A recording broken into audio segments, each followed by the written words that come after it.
All right, welcome to the show known as the Let It Fly show inside the Let It Fly Sports Bar. My name is Michael Severe. I'm joined by Josh Jones, Creighton University, and Omaha Central. We are in the middle right now of just so much sports. Yeah, I know. And is there a better place to come? It's funny, every time somebody comes for the first time, our guest that we're going to have a little bit later hadn't been here before. Yes. The first thing they go is, man, I did not know. I know. I did not know. And it's really like that here, too. It is. I mean, from the food and the service and all the TVs. The 80 was it 80? I don't know. Just so many TVs. Well, that TV right there in the middle, the giant screen, that becomes alone. like 25 screens. I know. So you got all of that. It is a heck of an atmosphere. Thank you to our presenting sponsor, Bud Light. They make things easy.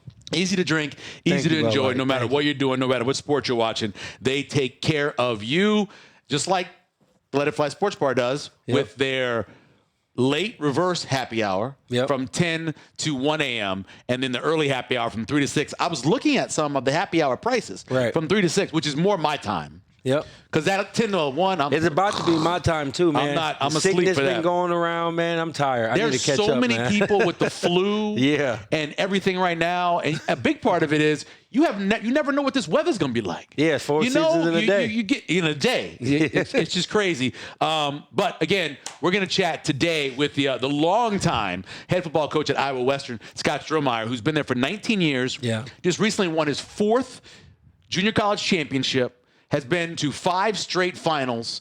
Just incredible work he does over there and produces so many athletes. So, AKA, he needs a stadium named I'm telling you, if you start the program and you win like that, they got no choice. They got to name something after you. Yes, because the momentum of the legacy is off of you. That's exactly. They owe him something. They give him a gift card or let it fly.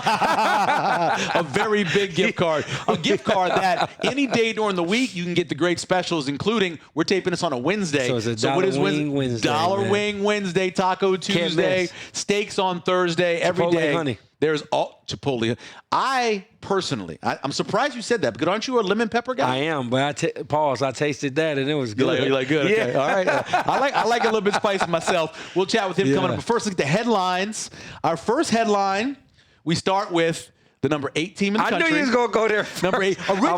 Originally, when we were going to tape this yesterday on Tuesday, I did not have that first. Yeah. I did not have that first. I told you they was going to win. But they win. They beat Indiana. They're sitting at number 8. Right. Then they win last. They beat the brakes off your former head coach. I was watching him like. They beat the brakes. Did you watch the press conference afterwards? Dana was like, man, they beat us pretty bad. Check this out. So, it's bittersweet with me. I love Coach Altman. I felt some type of way. But I love what's going on with the Huskers. Yeah. So this is what I did. I cut it off, then I cut it back on. Hey, it was close for a little while. I know. I believe it was 28-28. Yeah. And then over the next 6 or 7 minutes, it was like, oh my goodness. So ended up being a 35-point win. Let me ask you this. Yeah. What you think make the Huskers so good? Well, that goes back to the question I'm going to ask you. Okay. So every night they got a hero, right? Every night. Last night, when we taped this, Tuesday night, you had Bryce Sanford was the hero, right? The night before that, the game before that, Jamarcus Lawrence was the hero, 27. right? Brennan Frager, the freshman, has been the hero. They've had the heroes from everybody. Hoiberg. Yeah. Have you ever been on a team like that where every night it could be somebody different? They could lead the team in scoring every night? I haven't seen that to be honest with you, the last time I did see that, they went far. That was Kentucky with Anthony Davis and them Harrison twins. And it may not look the same. Right. It may look a little obviously different in athleticism and stuff. But there's a certain DNA to just teams that go that far in general. And it's about every night, any night can be your night. It seemed like nobody tripping off who scored. Yep. They just doing the offense and having fun. Well, I listed all those people a little while ago. And I didn't even mention Rink Mass, who's probably their best player. Yes. So that's what I think the key is. Yeah. Is that I respect that. When 2 or 3 players are with struggling, I'm with you. 2 or 3 players step up. Yeah. When they needed somebody, they're down 16 to Indiana. Right. That all got started back with Lawrence hitting a couple threes, right, getting a couple steals. Hoiberg just set the record for Pinnacle Bank for steals in that building. I know. I mean, but every night there's something. So I see every time they shoot, I'm big on body language. Yeah. I'm big on watching the bench. Mm-hmm. And that's probably from me and my coaches in my career. Yeah. But I've never seen a player complain about somebody else taking a shot, doing something to try to make a play. Yep. If anything, I see emotion from like Frager trying to get him going. Yeah. That's just who he is. Yep. But nah, man, like that team gels. I look at teams like Michigan, UConn. Yep. Just a few more. But like St. John's is coming that way. They're moving towards that direction. they are, but like this team is different. Yeah. And I'm trying to just give them credit for right where they're at because this is a new thing. Mm-hmm. I'm not saying I'm drinking the Kool-Aid, but I'm enjoying it for what it is, and they're playing like the 8th best team in the country. And maybe That's it is what it is. after this hooping, week, Nebraska's now, hooping. so they have Northwestern, Washington, which is at home, and Minnesota at home. And then they'll be, as we talked about, they win all three of those, 20-0, getting ready for that game against Michigan on January 27th. Now, Michigan obviously has a loss now to Wisconsin. Wait, tell me the game schedule. They go against Northwestern, who right now is at Northwestern. And they're 8-8 right now. Right. They go home for Washington. They're 10-6. Yep. And then Minnesota. Now they have wins over Ohio State and USC. Washington does, and Michigan has wins over Indiana and Iowa. So both those two teams at 10-6 have had some good wins, but Nebraska can be favored in all three of those games.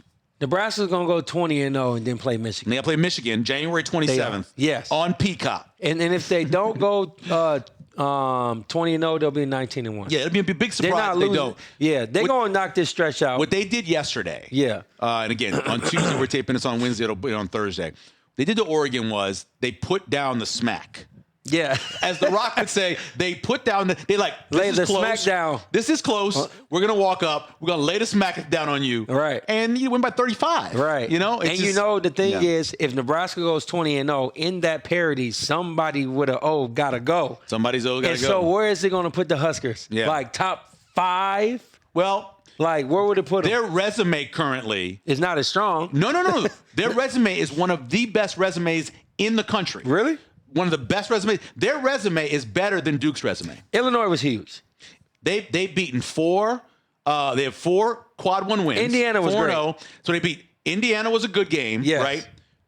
Blowing out Wisconsin. By the way, the team that just beat Michigan. Right. Exactly. Blowing them out exactly. the way they did. Exactly. The Ohio State game, going to Ohio State and winning that. Exactly. And winning the Michigan State game at home. Right. Those 4 games show what kind of team they are. Man. They have a really good resume. If like people say, if their name was Duke and they had that resume, they'd be number 1.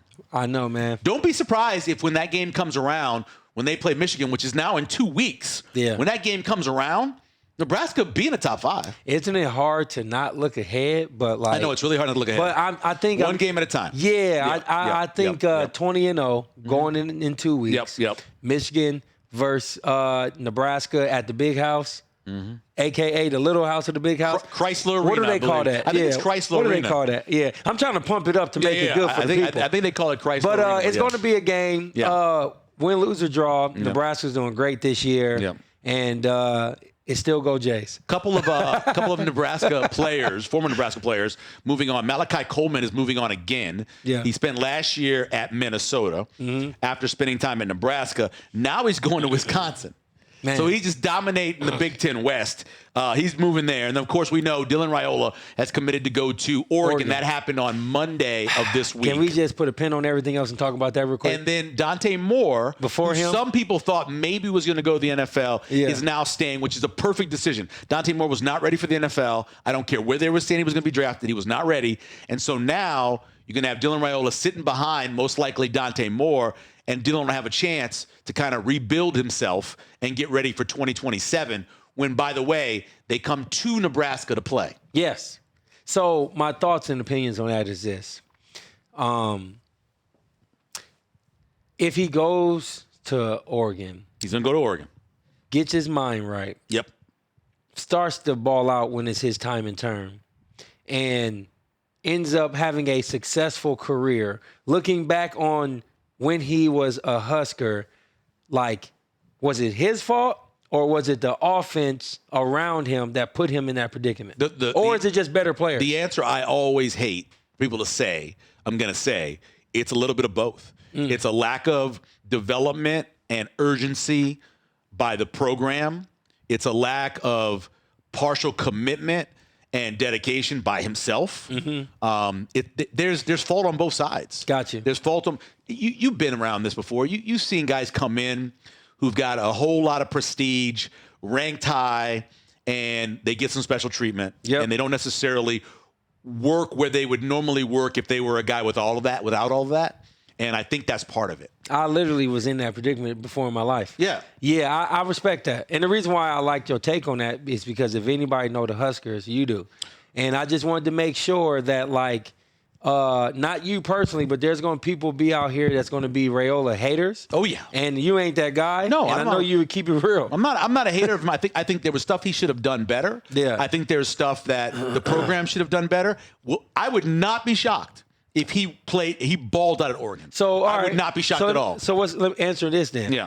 When did it take a turn when you was like, yeah, he up out of here? When did you know? Oh, right after he got hurt, the USC game, right after that was over, and I knew that you're going to have the guy behind him getting 3 or 4 games to play. That meant if he came back, he was going to be in a quarterback battle.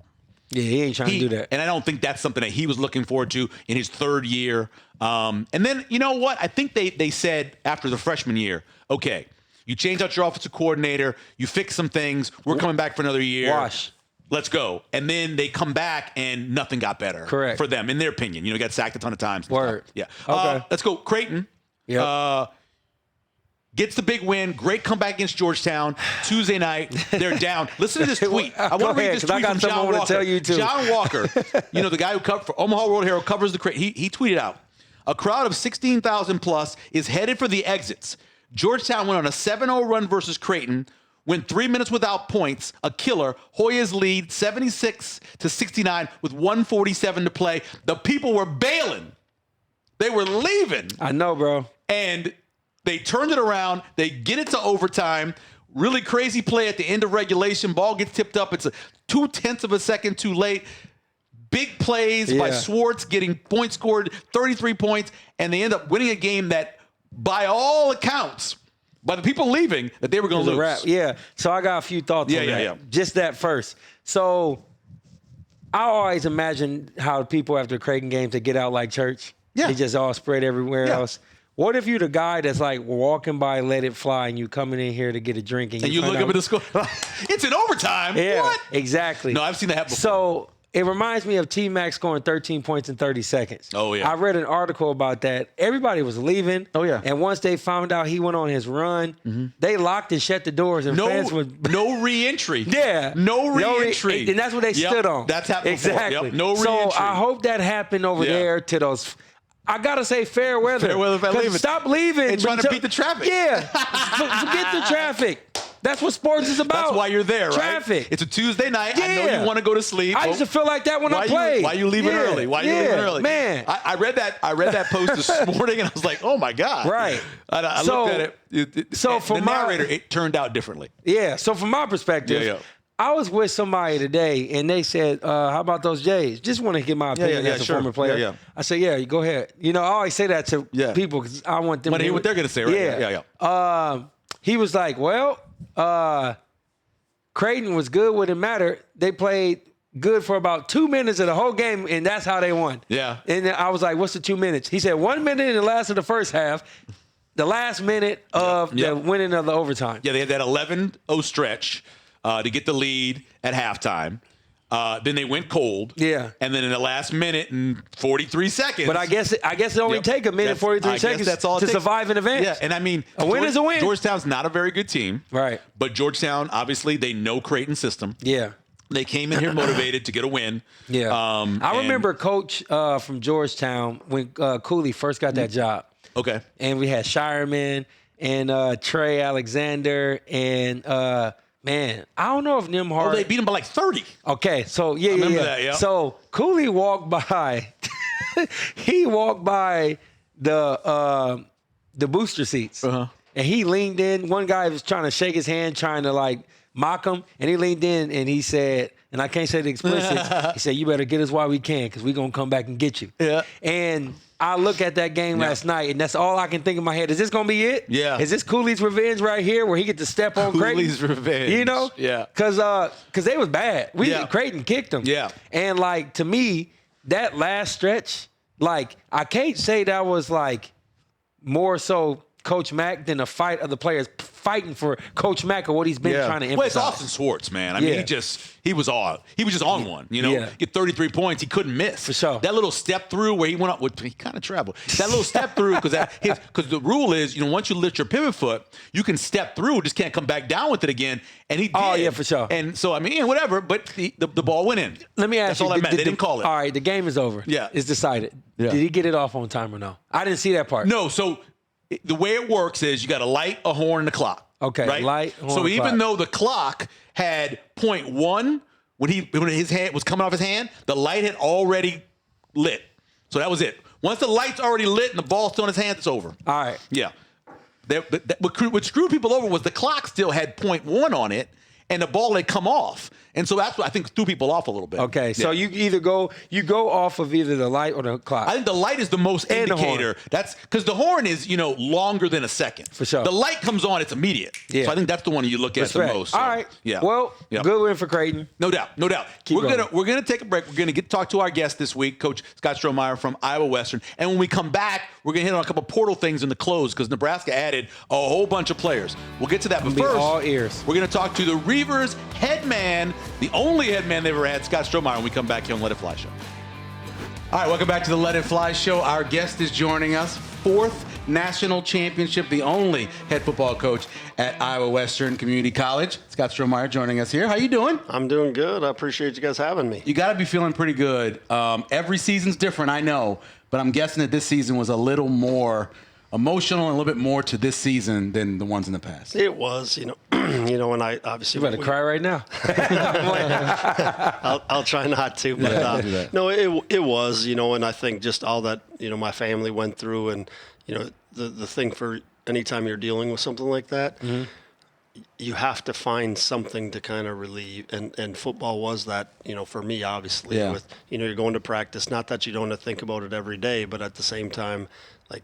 That's what we're striving for. And what our team did was unbelievable. And, wanting to put the stickers on the helmets and do those types of things, that was not my idea. And I never would have, brought that to them. But they wanted to. And what was that like when they came to you and said, look, we want to win this for your daughter? What was that like? It was amazing. Yeah. And they told me in going into the thing when we made the playoffs, and they told me, we got you, coach. We got you, coach. This, And then, they're 17, 18-year-old kids. You're like, okay, yeah. I know what you mean. But then during the game, numerous times that they came up to me and said that, obviously means a lot that, that they were actually thinking about that when that was never really the ultimate. But what I tried to tell them was that sticker or that, this means of we're going to battle every day. We're not going to complain. She never complained.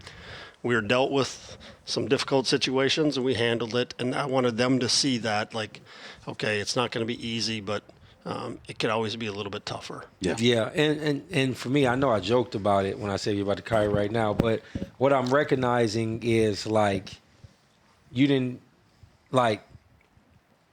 thought you were going through something personal, and football was kind of separate, but your players embraced you and showed you what you were actually trying to show them, that family goes both ways. Exactly. Yeah. And, our kids, they go through a lot of stuff in their lives too. You know what I mean? And so I'm really sensitive to that. And I think now that you experience it firsthand and those guys got to see it, hey, coach actually is going through something too. And it's something bigger than just the game.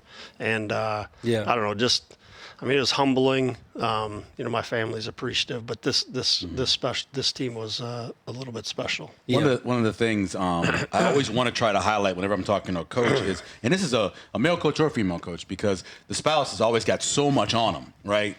And your wife, Carla, obviously not only with everything you have to go do, but then also dealing with your daughter and that, and I, we had a special needs child.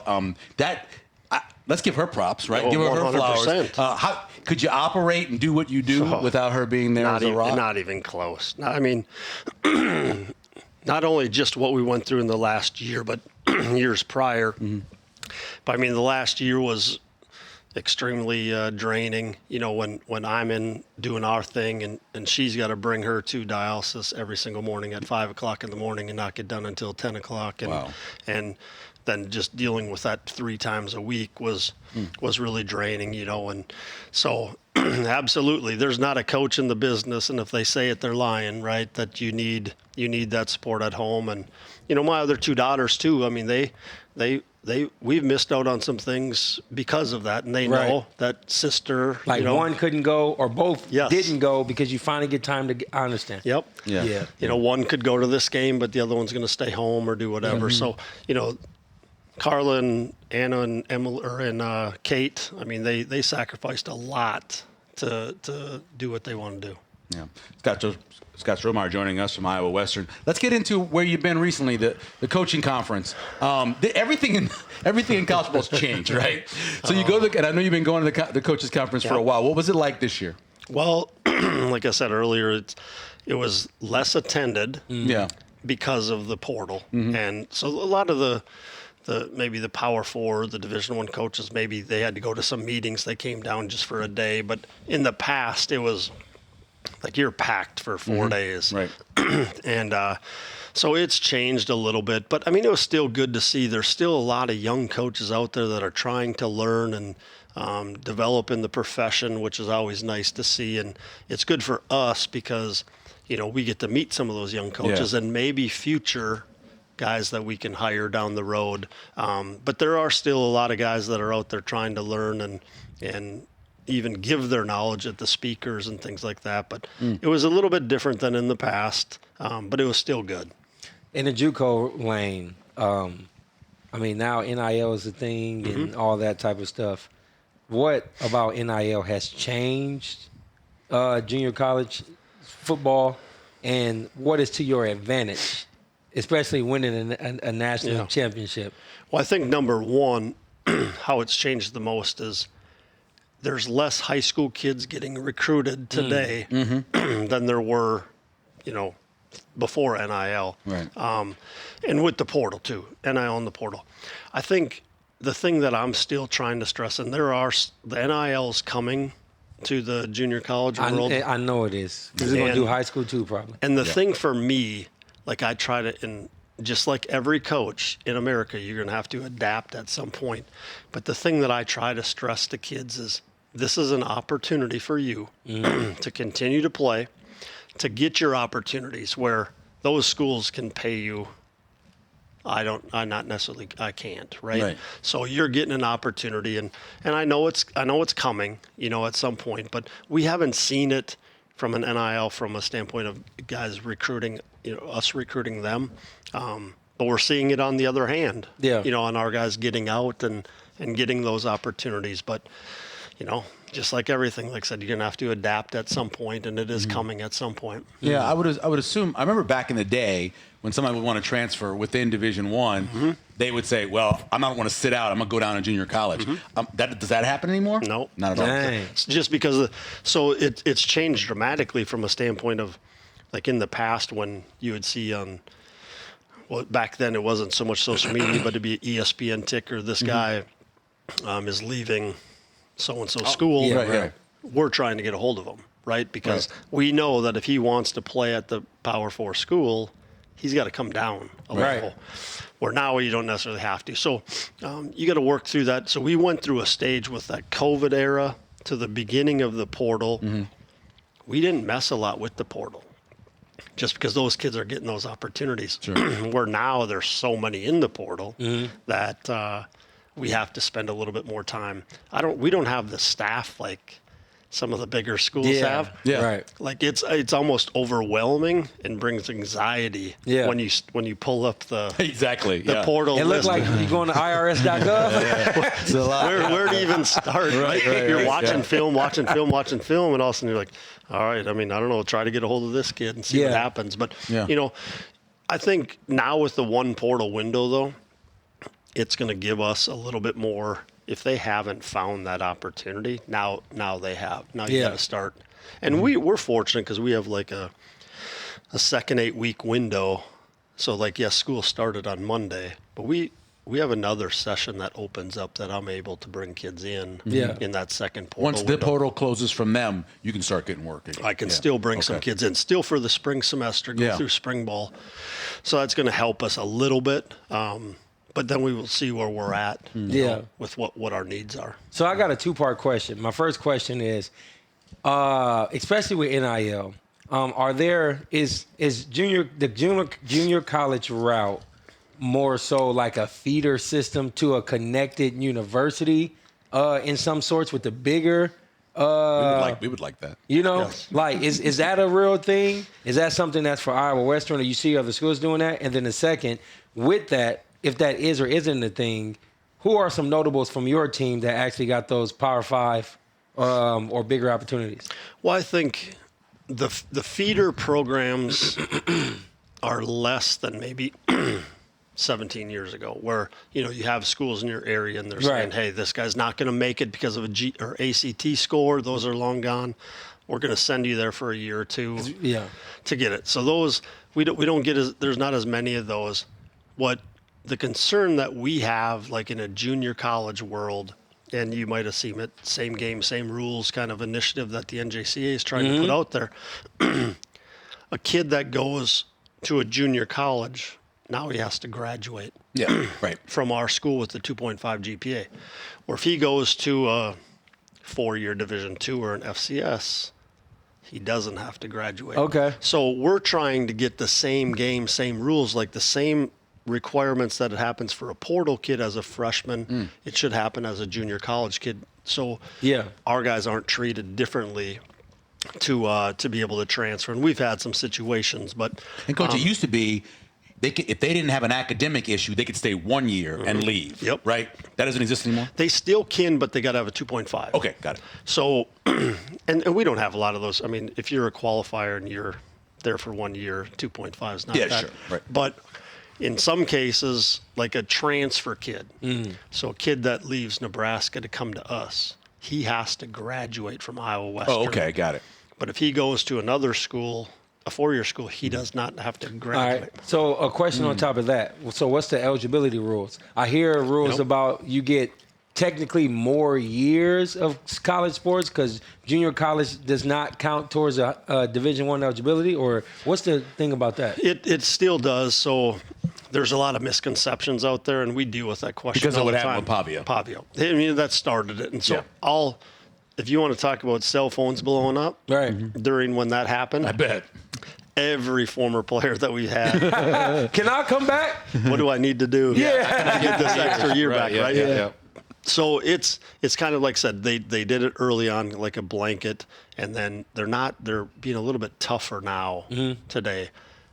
There's some talks of some things. I don't think it'll ever get to the point where junior college doesn't count at all for eligibility. I don't think that's ever going to happen. But I do think that the NCAA also is getting sick of getting sued. Oh, yeah, sure. And losing. What do you want? I got my hands up. Just take it. My life is worth more than. All right, that makes sense. Well, no, go ahead. Oh, I was going to say, so obviously everything has kind of gone up a level. So you have the Power 5 taken from the G5, right? And then the G5 is taking from, I don't know, 1AA, and then, so where are you moving up to in terms of who is recruiting you the most? Who's coming by the most? Yeah, 19 years is a long time. Yes. Well, I'll tell you this. I think a lot of schools are realizing right now that we all don't have the same amount of money to go buy the next player. So if I lose a wide receiver with 50 catches and 600 yards, I got to try to replace him with production, right? That's going to give me that, which you're not. But then the guy who has less than that, they got to pay a lot more for. What I try to tell coaches is my guys are looking for a scholarship. Right. Okay? So now, do we get guys getting it? Yeah, absolutely we do. But I also tell my players, I don't want to hear a coach come to me and say, your coach or your player just asked me how much you going to pay me. Like, you want a scholarship. Yeah, right. And guess what? If you're good enough, you're going to get something. And if you don't get something right away, they're going to give you something. Right. Right? So some of these schools that don't have the amount of money as some of the big time, blue bloods out there, they're saying this is a great opportunity to get a really good player that just wants to come on scholarship. Yeah. And they're out there too. They are. Yeah. I mean, I could go on. We have stories of guys who on our team that were committed to schools that there was coaching changes, so they never got those opportunities, and then they stuck around after the title game, and now they got a lot of money, Right. in the NIL, and Right. they didn't before. Right. Right. But that was never the approach from our guys, and we have a guy at Virginia Tech right now, and the old coach there came. He's like, Coach, it was unbelievable on the visit. He's the guy we brought in as a D tackle, and his mom and him asked about academics, the culture of the team, what it's like to be, everything about the football team. Never once did they bring up NIL. Now he got NIL, but it was that went a long ways with that coach of like, this is the guy we want. Right. And so hopefully, like I said, I know we're in the day where people are getting money, but the first thing that comes to your mind in the portal, why did he enter the portal? And everybody's going to say, how much money am I getting? He wants to make more money. Right. And I think we're trying to get out there that our guys, they're not looking for that. Right. Looking for a full ride. Exactly. Which is worth a whole lot. Yes. Scott Strohmeier joining Yeah. us, of course, Reivers head coach. So let's talk about your defensive line and the sack numbers. It's 74 sacks in a season. Nobody at any level had more. Nobody's within 15 of them Do me at a any favor. level. 74 sacks. Conference call Coach Rule. Well, he obviously found out about that. Let's talk a little about Aaron Terry first, though, your defensive line coach, and what he has done to get these guys to this level. Yeah. Yeah, I mean, he's unbelievable, and I always say this. So, like as a coach, like you have your staff, and then you're doing your recruiting, and I'm to the point like Coach Terry takes his guys. Like Jeremy Lewis is going to Purdue. Yep. Jeremy Lewis was a running back at 220 pounds. He's an All-American defensive end going to Purdue. Wow. Like he's really good at evaluating what he wants within his D-line. They're not always the prototypical height or weight, and he just sees the development and then the mentality that he brings every single day to those guys, the expectation. Yeah. There's a culture in that room that, we got to live up to. We set the sack record 3 years ago. We broke it last year, and then we break it again this year. That's crazy. And so I think just the technical side, the culture, the demand, the expectations is unbelievable. And every kid that we've sent on, I should know, but there's a ton in his time there. Those guys all make it at the next level. Right. And you guys all know of guys that came in high profile, junior college kids, and have all the measurables or whatever, and then they leave after a year. Right. Our guys aren't. He does an unbelievable job. Like I said, those kids love him. They're going to play extremely hard for him, and he demands. Like when you want to talk about coaching some kids hard, he coaches them hard. But there's not. If you called any single player that's ever played for him, they're going to tell you they love that dude. Dang. That's deep. So with that being said, great coaches, great linemen. Let's talk about the quarterback position. What is the, so to speak, prototypical Iowa Western quarterback that has won you the national championships versus not? You've had every type. Every type, dude. I'm thinking about it now. I'm going through my head. I'm like, you've had every type. I'll tell you what. I coach the quarterbacks. You obviously have what you're looking for, but I think the thing that I've really tried to do is find the strength of whoever's going to be the guy that's our starter. Your player's coach. Right. He is. And so what their strengths are. So we win it with Jake Waters. He's a dual threat guy. We didn't run him a ton, but he's really accurate, and we threw it for a fair amount of yards, and he ran it when I had to. And then we go to James Graham, wins it. James didn't play quarterback. We brought him in. He signed with Virginia Tech, played as a true freshman, sat out a couple years, had every offer in the country. I brought him in as a wide receiver. Oh, wow. We go through the season. He started one game during the regular season because my other two were hurt. We didn't throw the ball at all, really. We won the game, but it wasn't pretty. And then my guys came back and they got hurt. And James played the semifinal game and the national championship game. And our offense changed dramatically with James. Right. Wow. And then Hunter Watson, who went to Sam Houston, Yep. he was a runner, threw it well enough, but our offense, we were more of a running quarterback team. Yeah. Then we get Hunter Deckers, who were going to sling it all over the yard, and we lost. Saints just signed him to a practice squad. Yes. That's crazy. And so we threw it all over the yard with him. Yeah. And then, Malachi, we didn't want to run him too much because he was a little bit lighter, weight-wise, and but a smart player. And so I think the thing is, at that position, as every coach, offensive coach, defense coach, you have a philosophy you want to be, right? But if you don't adapt to the players that you have, it don't matter. I can drop the best play that can beat any defense, but if I don't have a guy that can throw it to him, we better not run it, right? Yeah, right. And so that's one of the things that I think we've done a really good job of, is really adapting to, our personnel, that we've had. Yeah, we're obviously burying the lead. Nebraska gets a recruit from you guys, a scholarship player, and Andy Burburija. 10.5 sacks, a bunch of tackles for loss. Talk about what Nebraska's getting from that defensive lineman. They're getting a tough, hard-nosed, blue-collared football player. That's my type of guy. He works his tail off. Yeah.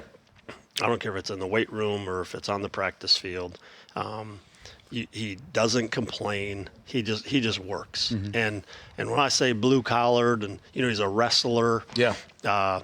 Maybe he isn't the height that everybody in America wants him to be. But he's a grinder. But I'm gonna tell you right now, like he can play. And we've had some obviously really good ones that have went to some really good schools. Oklahoma. Oklahoma. We had a couple. We had Auburn. Yep. And, he's as good. He's as good as them. And I'm excited for him, really, just because he's got to take care of some stuff in the classroom this semester and to get himself there. But I'll tell you what, you won't be surprised if you hear his name, just because how tough he is. And that's what he fits. Like what from a Midwest. Yep. Gonna play in the cold, don't have and just go to work, and you're not gonna, he's not gonna be the one, looking to jump ship. I mean, he's ready to go. And it can open the door. We talk a lot about, how kids from Omaha have gone to Nebraska and haven't performed. And so maybe they don't necessarily want to take kids from Omaha as much because they haven't had success. They get a kid from Iowa Western who's successful, maybe that opens that door a little bit more. I mean, it's happened numerous times, where sometimes it's not that we haven't had good players. They got to be the right fit. And I've said that numerous times, and I've got these questions in my entire time. We've sent a lot of guys on. So it's never a diss to any program, but sometimes it takes one that you can, like, he is a really good kid. He works hard. He does what he has to do. And they're like, dang, there's some pretty good players there. You know what I mean?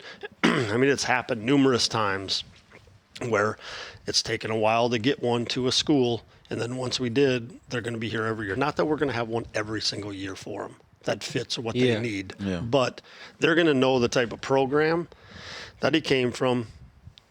From Andy's standpoint, he's going to come in technically, fundamentally. Yeah. Where sometimes in the junior college world, that was always the big knock was, well, it takes us 6 games or 8 games or a full year to get him up to speed at the Division I level. Well, I'll tell you what, Coach Terry's got him going. He's going to be ready to go. He's going to go in, and it's not going to be new to him, I promise. Right. What is your advice to high school kids now? I heard you mention earlier that due to the portal, a lot of coaches don't recruit out of high school as much. What makes you recruit out of high school, but what also could you suggest to high school kids to get an opportunity? Well, one, I think the biggest thing, like I said, there's statistically it's proven that there's less high school kids taken since COVID. Sure. Right? They just don't have as many opportunities. That's true. So if there's a better opportunity, so we got through the COVID era, that it hurt us a little bit and hurt high school kids. Yes. We finally get through that era. And then they slammed the portal thing on us. So we've kind of battled through that for 2 years, and we're seeing it coming back more now. But the best opportunity, because, like I said, if you're a Iowa kid or a Nebraska kid, I mean, you think about it, unless you're one of the top players in the country, Nebraska, Iowa State, Iowa. there's 120 some other Division I institutions out there, right? That maybe they don't recruit Iowa or Nebraska today, right? Because they're not one of the top 247 recruits, right? So it's going to open up more doors. So I always tell kids, you're a regional recruit today, you're a national recruit out of Iowa Western. Yeah, because they're all going to come in, right? Sure. So now it's just going to open up more doors across the board, and not always your prestigious, Power 4 schools all the time, but I mean, I could go on with guys who went on to Group of 5 and ended up being really good. But we're over 90 high school football players in the state of Iowa that had NAI or D2 offers coming out of high school that played FCS or FBS football. That's crazy. Wow. Yeah. That's crazy. Yeah. I say it's all coaching, right? but it's not. It's not. Yeah, it's development, and they're willing to work to get to that point. Speaking of that, so Caden Weegent now back-to-back Jet Award winner, first two-time winner we ever had in it, and it's really not a debate. He was the best guy again in college football, breaking records at Iowa. Did you see his freshman year? I'm gonna start saying that's coaching. That was coaching. Did you see his freshman year that he had that in him? I know he was a little undersized, obviously, when he came out. Or still is. I mean, he was dynamic, and I was shocked. I was shocked. Like, even when we watched this film to get him to, hey, we're going to get him to come and visit. Did you fathom that? Yeah, I was shocked that seriously, that other schools and not so much just the big schools, but I mean even some of the other like FCSs and stuff like that. He didn't have a lot of options. I mean, I remember watching the games last year and even this year, and I'm like, why are you kicking? Stop kicking him. we had that too. I mean, there was some times where we're going into it. I mean, he had almost 1,000 return yards for us. It was like 9 something in punt return yards. And there's times in the like that's video game. They're not going to kick to him. And then I'm watching the games on Saturday, and I'm like, why are you kicking to him? Punt, kick it out of bounds. Kick off, hopefully you can touch back, but I'm not giving him a shot. And, a great kid, and I always, I joke because he was going to go to like UMass. He had like just some Group of 5 schools, FCS schools. And I remember sending an email to a lot of Division I's, and I sent it to Iowa. Yeah. Because I know he wanted to go there, right? I mean, he's from there. Sure. And I'm like, all I'm saying is I would give this guy a shot.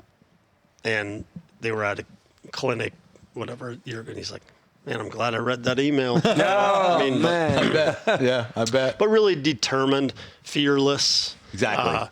I think that's what you have to have. He had that, that ability, obviously, and you've seen it. And I mean, we played him at wide receiver. He was a running back in high school, played him at wide receiver, put him in the backfield a little bit, just tried to get the ball in his hands as much as we could. Right. And then obviously what he can do in the return games, we see dynamic, man. So you guys win it all, and now you celebrate. You had the family aspect piece we spoke about. How do you rebuild that to get right back? Because that's the goal. Starts on Friday. It does.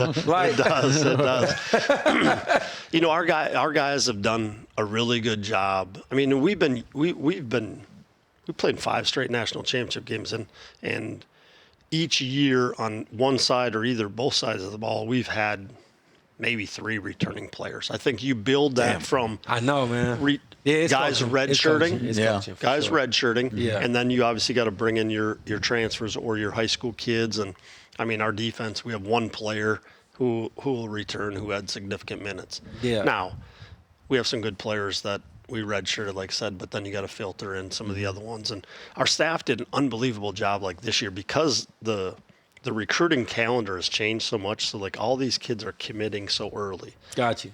Well, we played till middle of December the last 5 years. Right. Yeah, sure. So we're not on the road. I haven't been. I mean, I went out this year we had a week. I think last year during like our bye weeks, we went out for a few days. But since COVID, damn, to go and we used to hit the whole state of every school, right? And just get their prospects. But we had probably 200 kids on 3 game day visits this year. Just because we want to get them on campus to see what we have. For sure. Because all those, even D2s, they're all pushing them to commit early, right? And so I feel pretty good right now.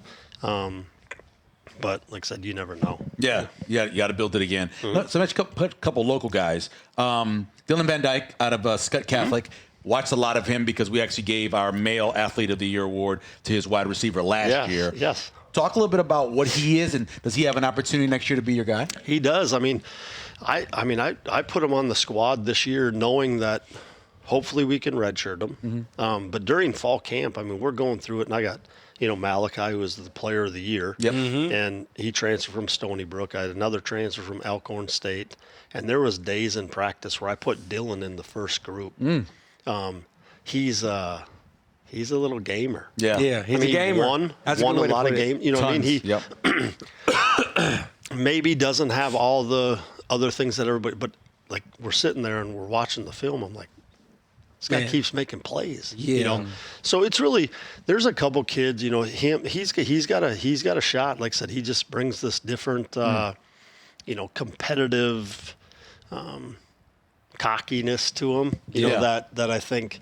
I look back at, like Jake Waters, some of the intangible things that sometimes as coaches we always like, okay, measurables, this, speed, this, but we also forget about those intangible things, and he's a winner.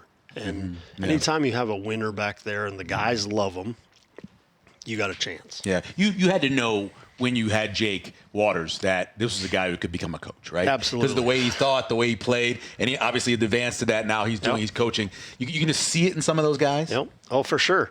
And just their willingness to learn, wanting to learn. And I always say this, like with like Jake, he's probably the first quarterback that I've had that, because like I'll sit in meetings and be like, I'll ask a quarterback a question. I'm not looking for a right or wrong answer. I just want to see how you think, how he's thinking, because we think one way, right? And not all those guys think it this way. Right. Nate Glantz. Yeah.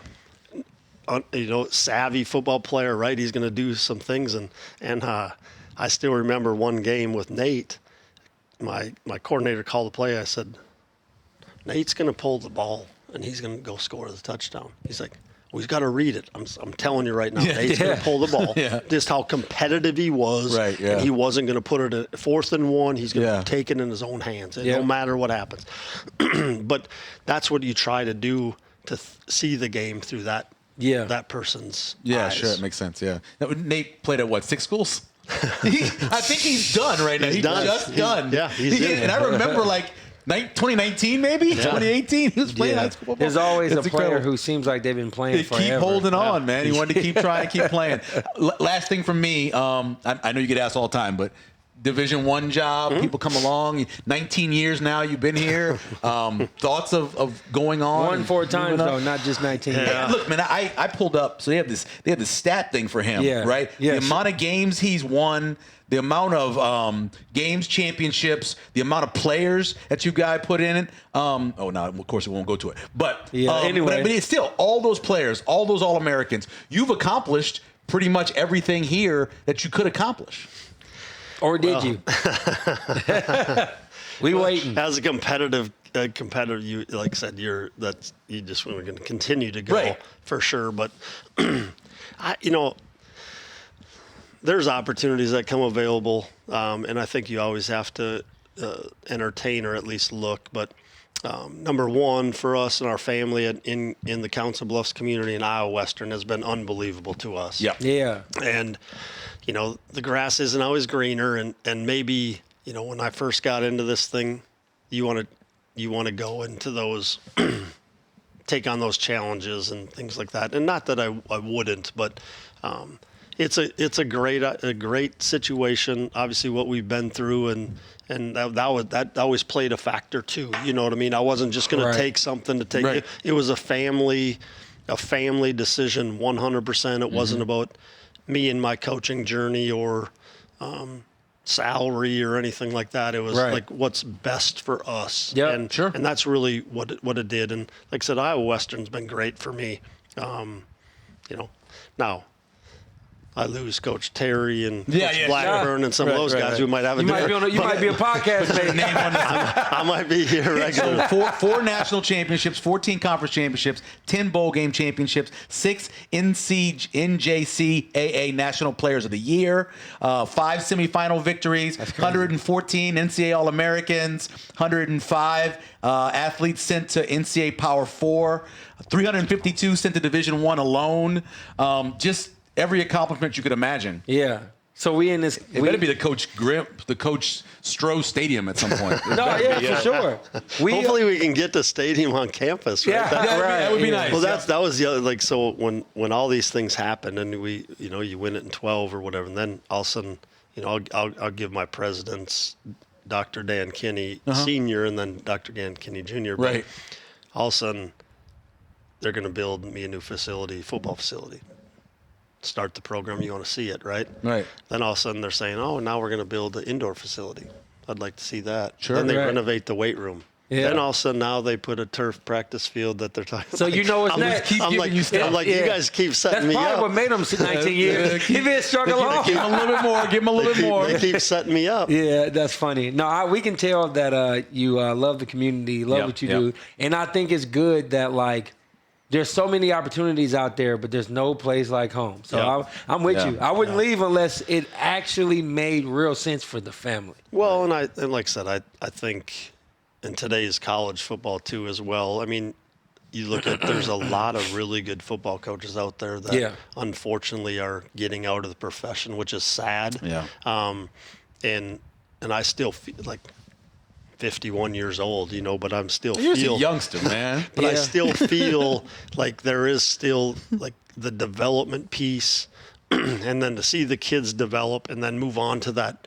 I don't care what level it is. I mean, at the end of the day, I want their education paid for, and if they get money on top of that, that's awesome. And that's what we want. But that we still have, there is still a little bit of a developmental piece, on our end. Not that it's not at the other, but it's just too easy for guys to leave and go jump to the next one. And so we still have that. You hang your hat on that. Exactly. For sure. Coach, we appreciate it. Yeah. This is a weird business. I'm honored. You know a lot of people, right? I have never heard one person say a bad word about you. That's and crazy. I mean, and people will talk about everybody. Yeah. I have never heard one word where anybody said he didn't talk to me, he didn't answer the phone, he didn't call me back. He didn't, always. I mean, we have a guy on our board who had a player who wanted me to check out. I sent you a DM. You checked it out, just to see. Just look. Just respect. to see, because that's the kind of dude you are. So. Yeah, I mean, that's how I was brought up too. You Man know what I of mean? the people. You don't ever forget where you came from, and you treat everybody with respect. And there's a lot of people that would love to be in my position, and you want to give them. Like I said, I answer a lot of DMs too. I bet. And the crazy thing is, I'm recruiting kids now that I coach their dads. That's wild. That is and wild. And the fact that they're a kid who played quarterback in Concordia St. Paul for me, that was a Des Moines Roosevelt, under-recruited kid, and I signed him, and he was an All-American and Player of the Year and set a whole bunch of records. He's now got a kid who's a sophomore, and I just offered him, Wow. That's legacy. Those are awesome. That's those awesome, are the things now that I'm dealing with the former players that have, people. But I mean, ultimately, that's why you do it. That's I've never been in it for fame or money. I'm doing it for the love of the game. No doubt. Coach Scott Strohmeier, Iowa Western national champion for the 4th time. Coach, we appreciate it. I appreciate it. Thanks for having me. All right, welcome back to Let It Fly Shoot. Thanks to Coach Stroh for coming in. Yeah. Always great. Just one of the nicest dudes. Right. And I wasn't just glazing him because he was next to us. No doubt. No, dude, I mean, you dropped the stats. Everybody, dude. He is one of the most accomplished coaches in the history of the profession. It's great. 100%. Okay, so Nebraska obviously been right in the middle of the portal. Yep. Right. And just at first we were nervous because they weren't getting any big names. They weren't getting defensive linemen. We mentioned when we were talking to Coach about Burburija, who is Andy, who is out of Iowa Western, adding him. But here's the new offensive line. This is kind of interesting. So Elijah Pridgett, who obviously came in from Alabama, played left tackle, got benched a little bit, but by the end of the season was playing well. Yep. 6'6", 225. They got a transfer out of LSU, Paul Mabinga, who is a big kid as well. He's 6'5", 317. He'll be playing left guard.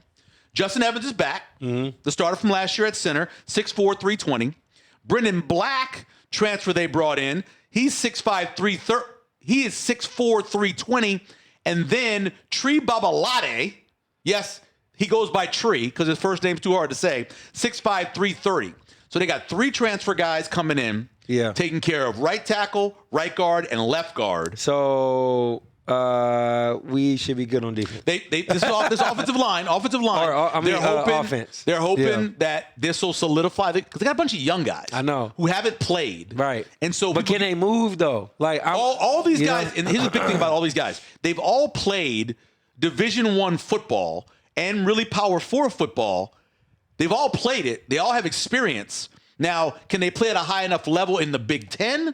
That's where the question is. Gotcha. Like with this Tree Babalade guy, I watch him and I'm like, ooh, how's he going to be against some of the guys who are coming after you in the Big Ten? Right. He looks like he's going to be a guard at some point, but right now he's the right tackle. I will tell you that Brendan Black looks like the real deal to me. And Mubinga had moments with LSU. He's had some struggles, but I look at him. Look, at least it's veterans on the offensive line. For sure. And they went out and took care of the business. I mentioned that they took care of business on the defensive line as well. Yeah. They went out and got Burburija, and then they also went and got a guy named Jashir Whittington. His nickname is the Bread Man. All right. He be getting that bread. Well, how much bread are they paying everybody you name? A lot of money. We better win. A lot of money. That's how I am. So they got those guys as well. Whittington, by the way, is kind of undersized at 6'2", 270. If I was but out of pit. If I was Trev Albers, the way I would handle things is I just write a check and say, "You better win." Trev is at A&M. They are paying money to those people at A&M. Yeah. Now that Trev is gone. Oh yeah, he is gone. He's gone. Yeah, he is gone. So you got Troy Dannon. Troy Dannon's in now. That's my bad. And Troy. Well, same thing. You better win. Check. So they got $20.5 million from the revenue sharing. Yeah. They'll get about 15 or 16 of that to use for football. Yeah. And then they have the money coming from Playfly, which is their broadcasting contract. Correct. Another $6 million. And then NIL money, whatever's left over. Man. So they're paying these guys. They're paying these guys. I think the fact that dude's name is the Bread Man, that is a great nickname. And when he announced his commitment, he said bread and butter. That's what he said. That's something you like that. I like that. They also got 3 guys on defense: Owen Chambliss, linebacker; Dexter Foster, linebacker; and Dwayne McDougal. All veterans, all guys who played a lot. Yeah. So that middle of the field, they need to fix that middle of the field, and hopefully they will fix the middle of the field. So that's the quick look at the portal for Nebraska. Open back up on Wednesday with the dead period ending. And so they still got Thursday and Friday to get it done. Okay. And then there's an extended portal for players who play in the championship game that goes up to the 24th. So anybody who's at Indiana or at Miami could also transfer as well. That's tight. It is. We want to thank, first of all, Bud Light for making it easy. Making it easy no matter what you're doing, no matter where you're watching. Easy to drink and easy to enjoy. Also, thank you to the head coach at Iowa Western. Appreciate you, bro. Scott Strohmeier for joining us as well. We appreciate him. Caleb, the producer, holding it down, who was here last night and is back here again tonight. Thank you, Caleb. Got all kind of stuff going on. Mike Allen, executive producer. The folks at Stable Gray, our video team as well. Reminder, if you're watching us on YouTube, if you're watching us on listen on Spotify or Apple, like and subscribe. We'd appreciate it. It certainly helps us out. We appreciate doing that. Josh, take us away. Hey, Josh Jones here with Michael Severe. You know how we do it. It's the Let It Fly Show.